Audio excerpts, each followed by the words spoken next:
Hello everyone, welcome to Book Club Preview. I'm Michael, and today we're looking at the City of Ember, Chapter 6, The Box in the Closet.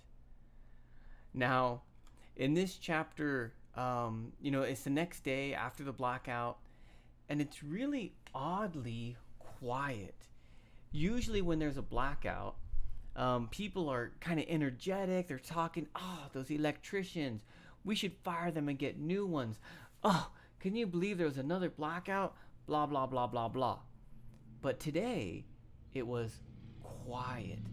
Oddly silent. People were kind of, and they were walking quickly and going to their doors and in their houses. And there was this feeling in the air that something was wrong. Even Lena thinks to herself, Dune was right. The town is falling apart. Well, after she delivers some messages all day, all the same messages. 7 minutes. The blackout was 7 minutes. 7 minutes. The blackout was 7 minutes. 7 minutes. She wants me to tell you the blackout was 7 minutes. Everyone knows the blackout was 7 minutes. But everyone is just sharing that message. 7 minutes. Twice as long as the previous blackout. When she finishes, she sees a sign saying, there's a town meeting at 6 o'clock. I can't remember if it's that day or it's the next day. But whatever it was, Lena goes to the town meeting at 6 o'clock. She leaves Poppy and Grandma at home. She just goes by herself. And when the mayor gets up there at 6 o'clock, and the whole town almost is there, I don't know if it's because the microphone, ladies and gentlemen, don't panic. I don't know if it's the microphone or they've got some difficulties. I don't know if he's drunk or if it's the megaphone. To me, it looks like when he's speaking like he's been drinking too much. And I think we had a hint that he was doing something with alcohol a few chapters ago. But whatever the case is, people are having difficult hearing. So in the book, you'll see gibberish. Blah, blah, blah, blah, blah. And then in the next paragraph, people are like, what's he saying? And then someone will say, he said we're having difficulties. He said don't panic. He said there's solutions. And they're translating what's being said to the back people. But the people aren't convinced. And they start to get angry. And they start to throw trash and bottles and even take off their hats and throw them at the mayor. And they start getting angry and they start moving forward and they start pushing each other. Lena wants to get out of there. The guards kind of pull the mayor back into the townhouse, and the rest of the citizens start getting angry and kind of pushing forward. Lena escapes and goes home. I think she sees Dune on the way, but for some reason it switches over to Dune and his father, who say, "Oh man, this is getting crazy. We better get out of here and go back home." Which they do. They go back home, and Dune is just like, "Oh, I'm so angry. I hate the way the mayor talks to us. It makes me so angry." And Dad is like, "Son, you're getting angry a lot these days." "I know, but there's just so many things. He just needs to be honest." "Yeah, it would be nice if he was honest, but you're getting angry." And Dune's dad starts to kind of coach him through getting over his anger. And Dune starts to feel a little bit better, even though he's still angry, and they end up going home. Poppy goes home too, but on her way home, it's really weird because she can hear people talking badly about the mayor and about the situation. "Oh, can you believe that? What? There are no solutions? Oh my goodness, what's going to happen? Oh, I can't believe that." And just whispering and sharing and saying all sorts of different things as they're opening up their shops and going back to their homes. Lena, she just wants to go home. This is too much to think about. Where's her colored pencils? She opens the door and there's clothes everywhere. There's junk everywhere. Even the door is blocked and she has to push her way in. She's like, Grandma? Grandma? I'm in here, sweetie. I should have checked in here before. And Granny's in the closet pulling out all the stuff that's been packed in there for years. When Lena was young, she had tried a few times to look inside the closet to see what treasure she could find, but she always gave up. But Granny, she was really going for it, really taking things out and putting them off to the side and taking out more and putting off to the side. And Granny's looking for that missing something. Suddenly Lena asks, Granny, where's the baby? Oh, she's here. She's been helping me. Poppy? She sees Poppy in this one tiny clear spot on the floor with this metal box, this beautiful, really nice looking metal box. It looks really good. Yeah, scratched and dented, but wow. Oh, nothing in there.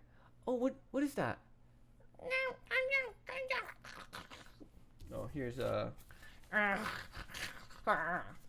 Poppy is eating whatever papers were in that box. Oh my goodness. Oh, and there you go, the box. Well, let's look at some vocabulary here you might have seen in this chapter. First one, grave danger. Grave in this sense means serious. So serious danger, like the danger so serious that you could die, that you could go into a grave. A grave is a kind of that hole that you put bodies in and you cover it up. We call that a grave. So Ember is in grave danger. Streamed, that means to pour out continually. You think of like YouTube, people live streaming. The data is continuing through something. I can't remember what it was in this sense. Maybe people were flowing in a stream, just kept coming to the town hall.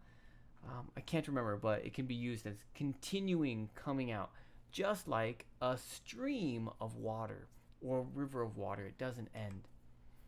Tiptoed, or I think this is tippy-toed. Sorry.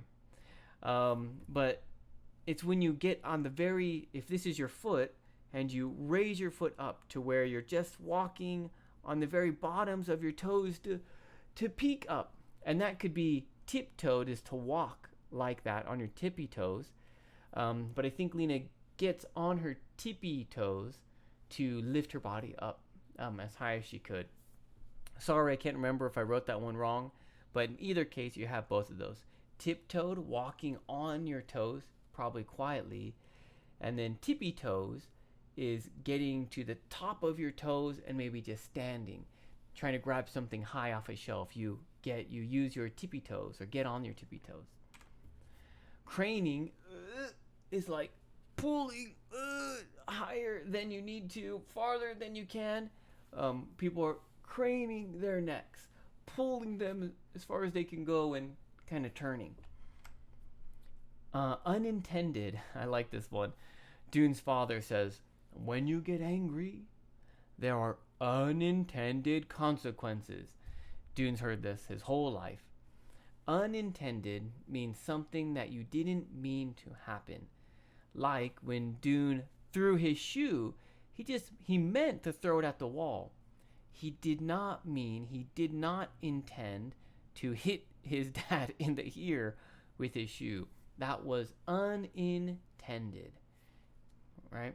Intended means did it with your choice. Un is not. So not your choice or not what you wanted to do. I could have had consequences in here too. A consequence is a result of your actions. There could be good consequences, bad consequences. If you brush your teeth, you won't have cavities. If you don't wash your body, you'll be stinky, right? These are consequences, the end result. The next one here, grunted.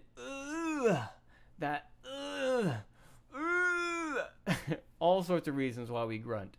But Granny is using her energy pulling out things from the closet. And I love this one. Wrenched free. Wrenched, right, is like a tool. You can kind of use a tool that looks kind of like this. And oh, there we go. That's probably better. It has like this shape and a bar. But wrenched free, is kind of like this.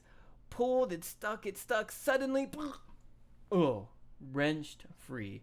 And that's how she's kind of pulling out all the stuff from the closet. All right, my discussion question, and I don't know about you, but when I got to the end of the chapter, I was just like, puppy! What would you do if your baby brother or sister was eating and destroying something precious of yours? Oh, the easiest thing I think of is like, you worked all night on doing some homework, doing some math, writing an essay, whatever it is, and you put it on your desk, and you go to sleep. I did it. I finished my homework. And then you wake up to it. What? Oh, baby, are you? And your baby brother or sister just eating your homework that you worked on all day, and it's just covered in saliva and eaten and torn up, and there's holes, and you, okay, sorry. That's what I would do. What would you do if you saw your baby and brother or sister eating and destroying something precious of yours? Now, Lena doesn't know that these papers, and we don't even know that too, but we can guess from the very, very beginning that these are the papers of how the people of Ember should free themselves after some certain time period or something. Oh man, what would you do? Of course, please make your own discussion question. Last session, we had some wonderful consequence wheels, some singing, dancing, acting. As much as I love watching you perform those wonderful things, I much prefer you making your own discussion question. So please take the time to think about something interesting to ask us. That is all the time that we have for today. But thank you so much for joining me for this episode of Book Club Preview. I'll see you soon. Bye-bye. Hey, if you have any questions about the video today, please feel free to leave a comment in the comment section. If you had any other vocabulary words that you wanted to know what they meant, let me know. And also, if you're interested in maybe joining one of these book clubs, please leave a comment and I'll get back to you. Thank you so much for watching. Bye-bye.